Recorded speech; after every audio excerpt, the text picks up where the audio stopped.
fans, welcome back to 237 for another review. And this is another really random review that's kind of the product of me just scrolling through Netflix. But this is a new release. This is a 2022 film. I had heard of it. I've seen the DVD before at the store I go to, Walmart. I've seen the cover. I've heard the title. I know it has not been doing very well, both on Rotten Tomatoes and like on the internet. Uh, the general consensus is kind of familiar, been there, done that, very disappointing, had potential. I agree with all those. It's a film I did not really know much of anything about. I actually thought it was a Korean film, which was why I was willing to check it out. I knew it was supernatural. I knew it had something to do with, being haunted by the mother of the lead. Which, you follow my channel, you know I don't really care for modern supernatural horror films, but when there's an Asian horror film that handles that kind of material, it's usually very atmospheric and very creepy. Unfortunately, this is an American film. It just happens to star Sandra Oh in the lead, but it does deal a lot with Korean culture. It's produced by Sam Raimi, which was another point of interest, but this is produced, not that it's directed by him, but comparing to the films he's done, especially towards the end, it's more like Drag Me to Hell than it is, say, his Evil Dead movies, which people crucify me because I'm not a fan of Drag Me to Hell, but in any case, it's the 2022 film Umma, which is Korean for mother, which is interesting because I believe there was a Korean film from, I think, 2009 called Mother. And this one's kind of getting the reputation of, or at least it's marketed as, oh, did I just call it a Korean film? It's an American film, excuse me. But it's sort of being marketed as, like, one mother of a horror film, or sort of like the horror film about moms, which, when it comes to modern horror films about centering around an evil mother, there's something you could play like for a Mother's Day. Hulu's Run is pretty much the best that you can do, at least for recent films. And this one is very disappointing, I do have to say. It had potential, though. It's reminiscent of, story-wise, it's kind of reminiscent of The Babadook, which I really enjoyed. There's sort of nods to stuff like Carrie. It takes place in Arizona. I don't know if that's a nod to Psycho or if that's just a coincidence. When I found out it took place in Arizona, I thought, Psycho, the mother of all horror films about mothers. So there's kind of nods like that. But what really makes it frustrating for me, actually, I'll save all that. This is the directorial debut of Iris K. Shim, who also wrote the film, produced by Sam Raimi.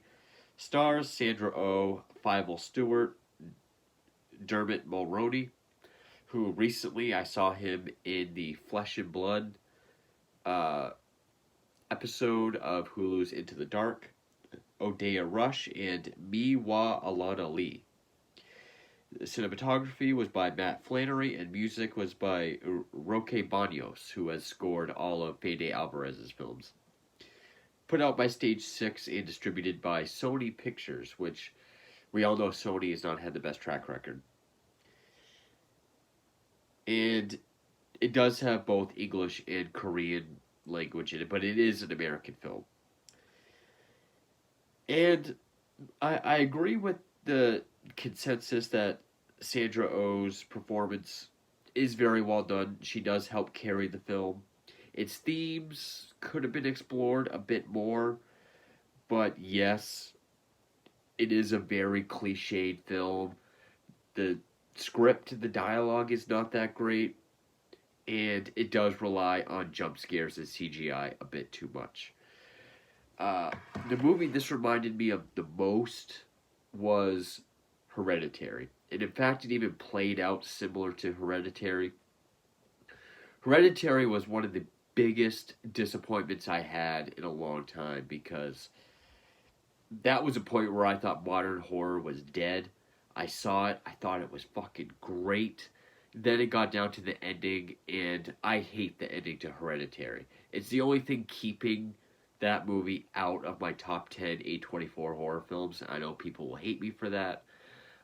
They could have had a wonderful horror movie centered around mental illness and grief and loss, but they just had to throw in that over the top, unbelievable supernatural shit.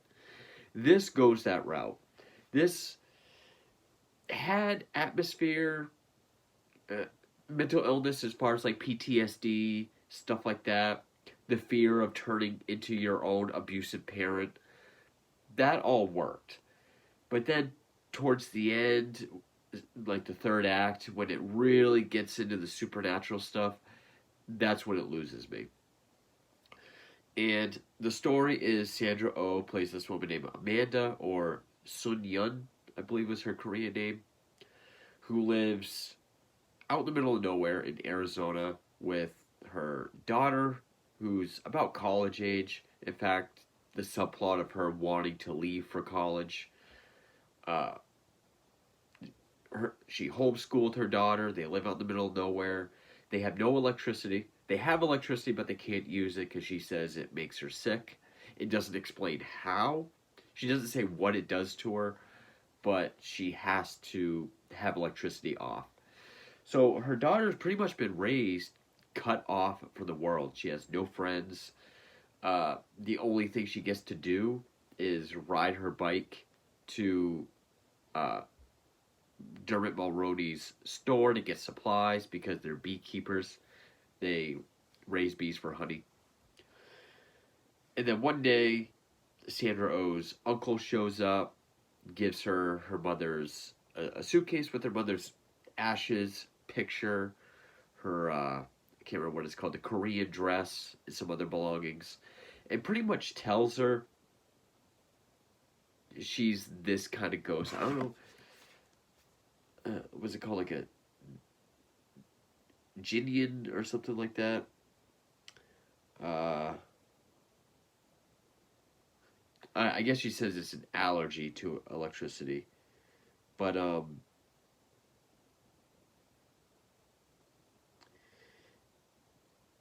they do. He does address her as what kind of spirit she is, but it's kind of like this vengeful spirit. It sounded like Jin, but that's definitely not what it is. And I did like this scene because this is one of the scenes that really just kind of shows the culture. You know, he comes in and he's, well, gives her her mother stuff and said pretty much says she's gonna haunt you. It tells her right up, okay, your mother's pissed, you disappointed her, she's gonna come back as this spirit, haunt you. Now your mother's with you again. Because we get the idea she ran away from her life, wanted nothing to do with her past. And that's what happens. She's haunted, kind of, nothing really happens like apparitions or anything. There are some creepy scenes where she sort of sees her mother like sitting in a chair in the background, but it's not like an apparition, it's just a figment of her imagination. And over time, just the idea of her mother, you know, she hears voices like, you left me, you, your daughter doesn't respect you, let me be her mother. It is this fight to stay herself, not become her mother. And that's basically it. And I guess it plays on the idea of, you know, the more you run from your past or try to hide who you really are, the more you seal your fate, or the worse it is for the worse it comes back at you. Also, how sort of laying to rest and saying goodbye is it's a ceremony for both the dead and the living. It it puts them to rest peacefully, but it lets you mentally and emotionally, psychologically let go, move on with your life, closure. But I guess also that fear that I'm sure some parents have about turning, like, especially ones with abusive past, traumatic past, about turning into that parent. So it deals with all those themes. And this movie could have survived without the supernatural element. This could have just been a good psychological horror film where she is more so figuratively haunted, PTSD and everything. And then that kind of turns her, like, sort of a domino effect. Like, her daughter wants to leave for college, but they've been together forever. She left her mother because she was abusive. Now she's leaving. She feels alone. She let her mother die alone. Now she feels she's going to be left alone. So she's going to start turning into her mother. Which is the same issue I had with Hereditary. It didn't need to go the supernatural route. Now, this movie, of course, is not as good a movie as Hereditary. As good as Sandra Oh's performance is, she's not Toni Collette, at least not in Hereditary. It's not as well written. It's not as well shot. Not as atmospheric or emotionally deep or thought provoking. But it does so it's not as disappointing, but it does have that aspect of if they had just played this straight and just made a more psychological horror film, it would have been so much better. Now, one, I do like how it took place in Arizona. You don't really see that often. But I like how it really delved into Korean culture a bit.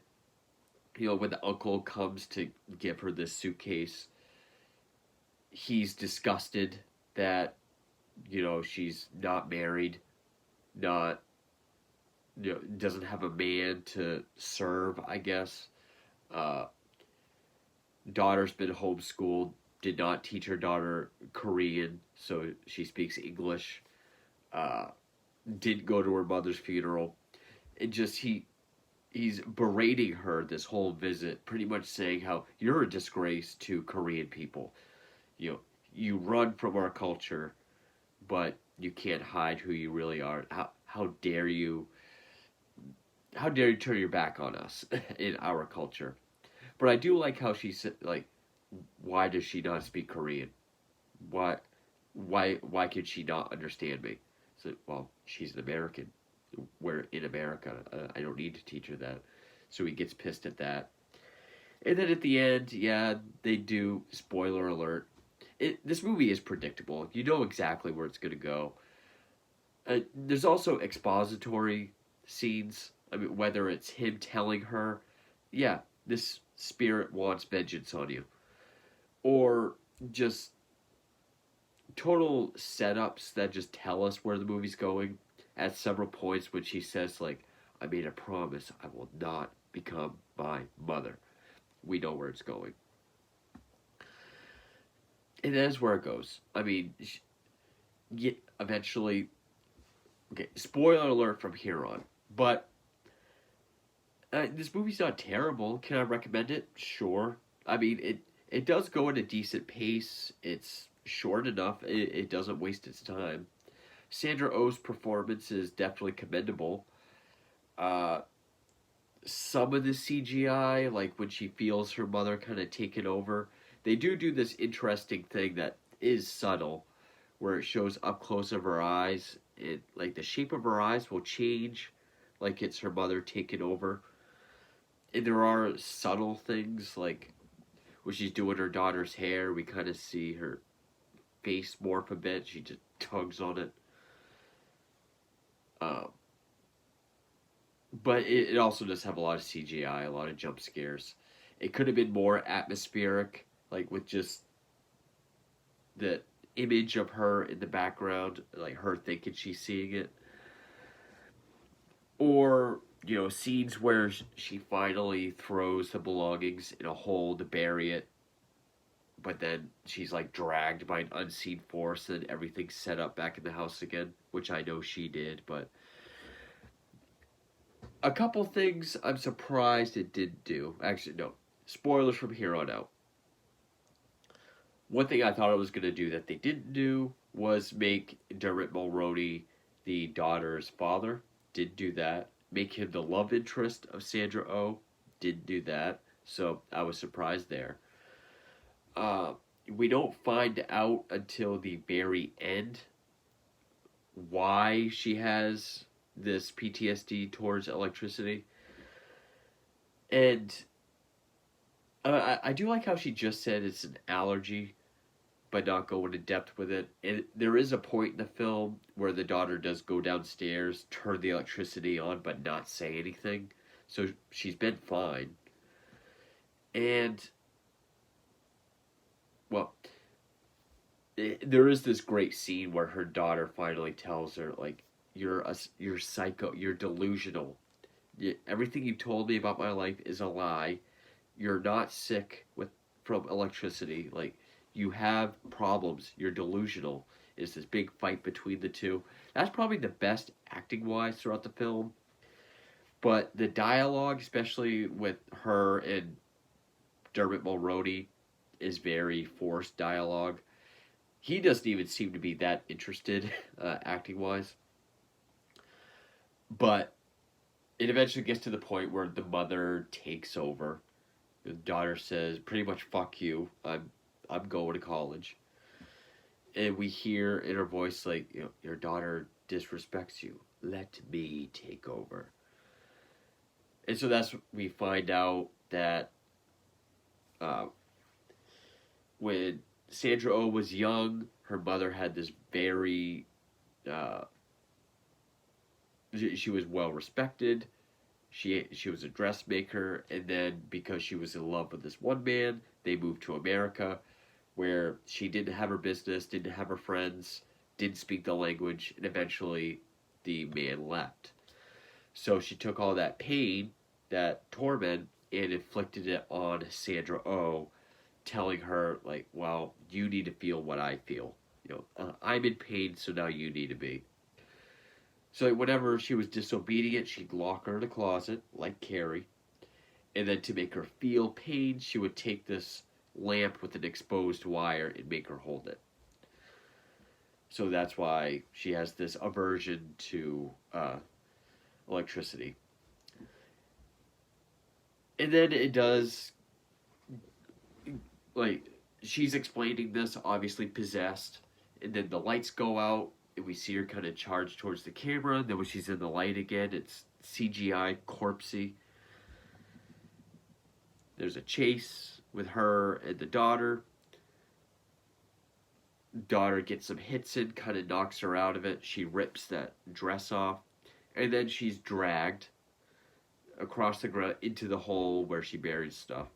And then she's in this, I don't know if it's her home or the childhood home, but she's talking to her mother. And it's pretty much the kind of scene we get throughout all these movies where, I'm not afraid of you. I don't need you. I take back the Freddy Krueger scene. I take back everything I ever gave you. I'm not like you. I'll never be like you. You're the reason your life sucked. I'm sorry your life sucked, but I get to have my own.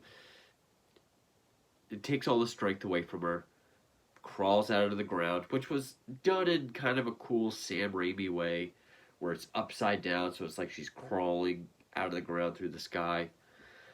And then for closure, to show that she's moved on, they have a traditional Korean funeral. They're on the property. She helps her daughter pack for college. Her daughter has a cell phone. It ends. So yeah, this movie's very predictable. It has all the hallmarks of this kind of film.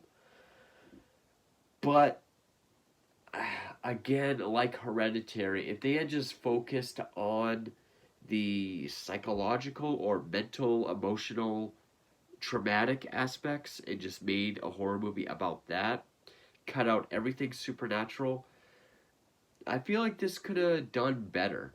And honestly, that was the more interesting parts. Like the third act, I didn't find that interesting at all. But the whole time where she's, you know, struggling with, just sort of becoming Umma, which they call her, just like trying to run from your traumatic past and then it consuming you and you becoming that abusive parent. That could have been a movie. That was more interesting and everything. But so yeah, I think this is disappointing like a lot of other people thought. I don't know if I completely dislike or hate it as much. I'm definitely not a fan of this movie, but I don't hate it. Uh, the score was fine. The score had some decent moments, and really the best part about it was Sandra Oh's performance. She did help carry this film. She was very good in it. But yeah, it did make me think of Babadook, which kind of dealt with the same thing, running from pain and grief and loss and everything, and then having the parent kind of becoming possessed, going after the child. But I think the Babadook is a much better movie than this, and then nods to stuff like Carrie and Psycho. But when it comes to modern, more recent horror movies, like of the last 5-10 years, the best mother horror movie would be Run on Hulu. Definitely check that out if you haven't. But so yeah, not a great movie, but at least I can say I've seen it. So that's my review for 2022's Umma, and thank you for watching.